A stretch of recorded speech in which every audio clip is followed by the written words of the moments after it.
Hey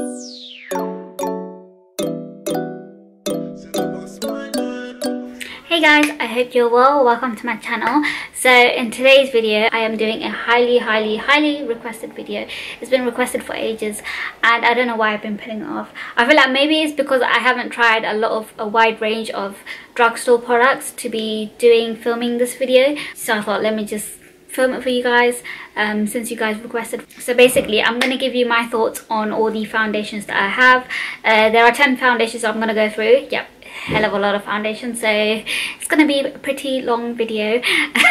There is 3 drugstores and 7 high-end. I haven't tried many drugstore foundations like the Maybelline or any other ones, so I can't really give you my thoughts on a lot of drugstore, but I do use a lot of drugstore products. But when it comes to foundation, I do like going for high-end. So sorry, my hair is just like, I went out and did a bit of like last minute Christmas shopping and it's just busy and it's like raining outside, so my hair is a bit frizzy, so ignore that please.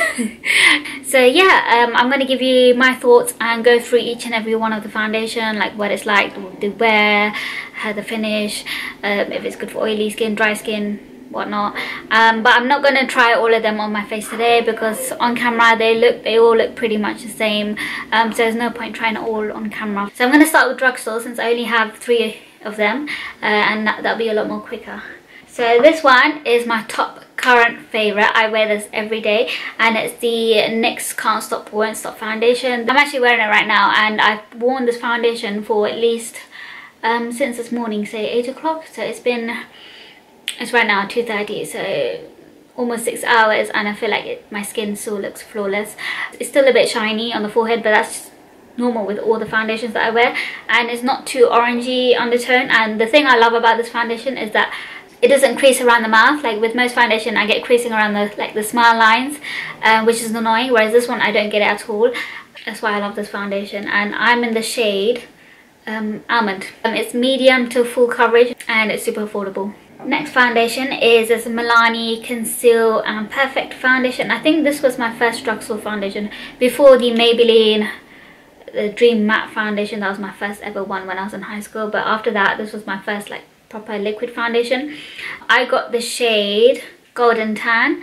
This one is good, it's full coverage, but I feel like it gives orange undertone. It's a matte finish and the finish is good, it's just like, yeah, it gives a bit of an orange undertone, so it's quite dark for me. The shade lighter than this is a bit too light for me, whereas this one, when I apply it, it oxidizes, and then with the orange undertone on top it just makes it a bit darker. But other than that, if you're maybe a shade darker than me, this may be good for you. The only downside is the orangey undertone and the oxidizing. The next foundation is the LA Girl Pro Coverage foundation.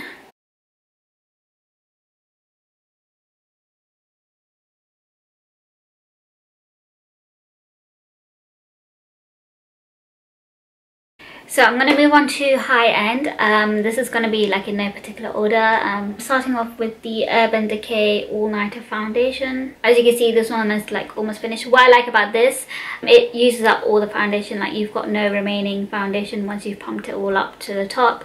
This is in the shade 8.75.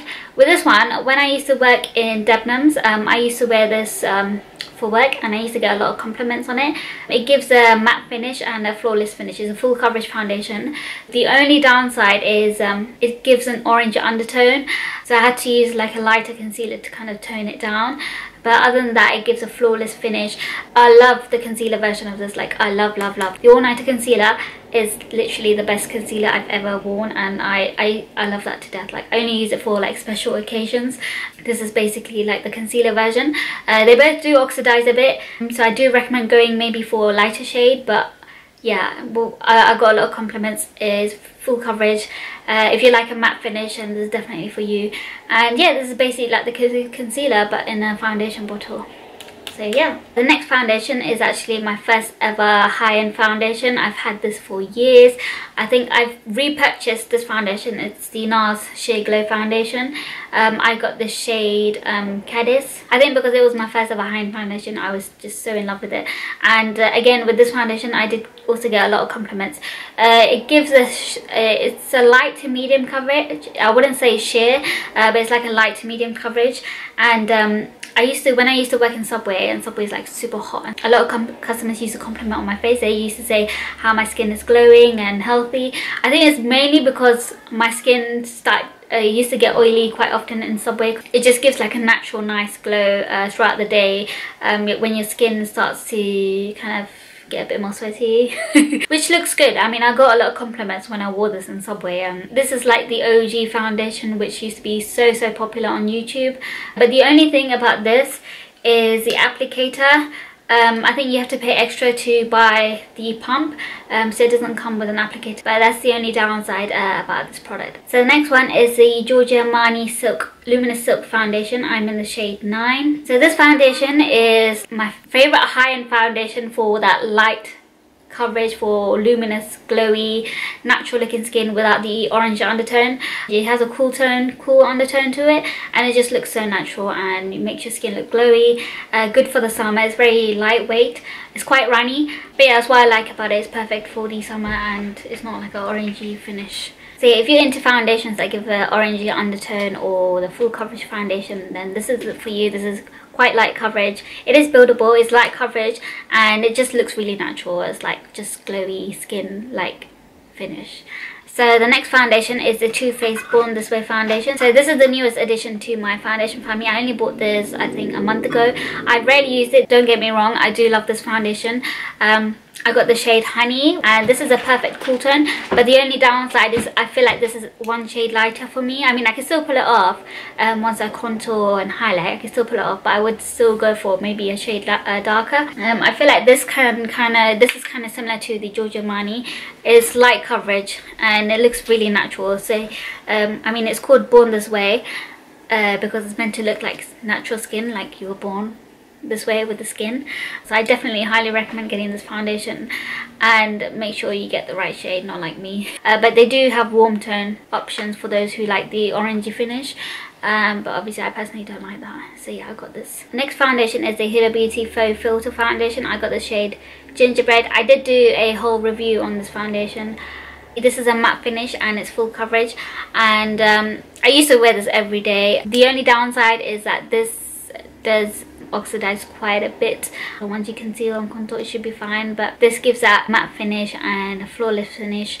And yeah, next foundation is another favorite after my Armani. No, before my Armani. This one is great if you like full coverage foundation. It's the Estee Lauder Double Wear foundation. I got the shade Bronze. I got a few compliments when I wore this as well. It's full coverage and it's flawless finish. Yeah, it just makes my skin look like flawless. It doesn't oxidize as much. Very popular. You see a lot of people on Instagram using this now. It's highly rated, but I kind of understand why. Yeah, that's that. And last but not least is this really messy looking one. It's the Fenty Beauty foundation, and yeah, it just looks really gross right now. My sister broke the bottle, so it's kind of like leaked everywhere. The thing with this foundation is that you guys know, I don't know if I explained it before, I did get the wrong shade. Sadly, this is a very good foundation. It's a medium coverage, and it's kind of it has that runny feel to it. It's just like when I apply it, it reminds me of the Armani Silk Luminous foundation. It's quite light and runny and easy to blend, and it feels like your own skin. Like when you look at it, it doesn't feel like you're wearing foundation. It's so light, but it gives like medium coverage, and it's buildable as well. But let me just tell you what shade I got. I got the shade 360, but yeah, that's not the right shade. It's a bit too light for me. But yeah, it doesn't oxidize as much. So that's all. That's basically my thoughts on all the foundations that I have. Yeah, I hope you guys enjoyed this video. I hope this was very informative enough. I tried to keep it very short and sweet. Let me know in the comments what you think, and if you have any other video suggestions that you'd like me to film. And don't forget to like, this video, and don't forget to subscribe to my channel so that you don't miss my future videos. And I hope you guys have an amazing day, and I'll see you guys in my next video. Bye guys.